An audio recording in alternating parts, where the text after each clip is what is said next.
সব হোটেল রেস্তোরাঁকে public place হিসেবে চিহ্নিত করে আগামী 1 মাসের মধ্যে ধূমপান মুক্ত স্থান হিসেবে ঘোষণা করা হবে বলে জানিয়েছেন বেসামরিক বিমান পরিবহন ও পর্যটন মন্ত্রী ফারুক খান। বাংলাদেশ রেস্তোরাঁ মালিক সমিতির দাবির প্রেক্ষিতে একথা বলেন মন্ত্রী।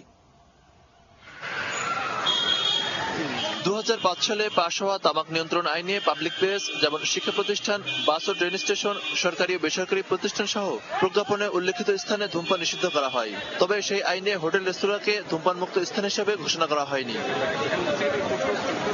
শনিবার দুপুরে জাতীয় প্রেস ক্লাবে রেস্তোরাঁগুলোকে ধূমপান মুক্ত ঘোষণা ও ধূমপানের পরোক্ষ ক্ষতি বিষয়ক আলোচনা সভায় বেসামরিক বিমান পরিবহন ও পর্যটন মন্ত্রী ফারুক খান ঘোষণা দেন, 1 মাসের মধ্যে প্রজ্ঞাপন জারি করে হোটেল রেস্তোরাঁয় ধূমপান নিষিদ্ধ করা হবে। আমি আজকে কথা দিচ্ছি আপনাদেরকে যে ইনশাআল্লাহ আগামী 1 মাসের মধ্যে প্রজ্ঞাপনের মাধ্যমে এই স্থানগুলি পুনর্বার ব্যবস্থা করবেন। এই প্রজ্ঞাপন জারির পরে আপনারাই আপনাদের নিজের স্থানে যদি কেউ ধূমপান করে তাকে শাস্তি বিধানের মাধ্যমে প্রয়োজনীয় ব্যবস্থা নেবেন। বাজেটে তামাকজাত পণ্যের উপর আরো বেশি কর আরোপেরও দাবি জানান তিনি।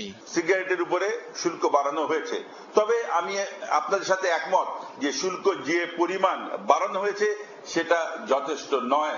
আলোচনা সভায় মন্ত্রী ধূমপানের ভয়াবহতা তুলে ধরে এর বিরুদ্ধে ব্যক্তি পর্যায় থেকে আন্দোলন শুরু করার আহ্বান জানান। Monirul Islam Mintu, ATN news, Dhaka. নড়াইল ও পটুয়াখালীর সব রুটে বাস চলাচল বন্ধ রেখে